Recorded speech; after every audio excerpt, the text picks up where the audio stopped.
رانندگی کجا هستی شما؟ ما جاده ساری هستیم. این آبگنگو قبل ما کسی اومد تعمیر کرد؟ قبل شما نه، ما در جریان نیستم. من سرکار بودم، پسر رو بابای آبگنگو قرار شد من سعی زنگ بزنم نمایندگی بیاد. نمیدونم کدوم بیدین و ایمونی اومد اینو تعمیر کرد که این شعله‌اش خراب بود، چیز دیگه اصلا عوض کرد. شماره‌اش همه گرفته باز کرده. خدا لعنتش کنه. وقتی بلد نیستی واسه دست می‌زنی مردم بدبخت می‌کنی. اینجوری نگو آقا، چرا همکار باشه؟ چه می‌دونم خور بود دیگه. نه حرامخور بود چیه؟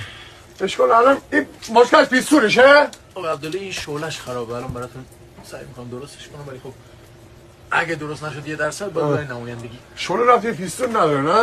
نه و پیستون چی مگه ماشینه؟ نه پسر مگه گفتم پسر پیستون. این خانومتون میگین آقا همون باز کن. خانم همون بوره باز کردن. خانم طالبی دست شما درد نکنه. زحمت میشه. این چه کاری بود؟ نوش جان. قربان شما سلامت باشید. من جای دیگه هم قول داده هستم برای تعمیر آبگنگو. هی مشتری داره زنگ میزنه. حالا چای بخوری میره. دست شما درد نکنه.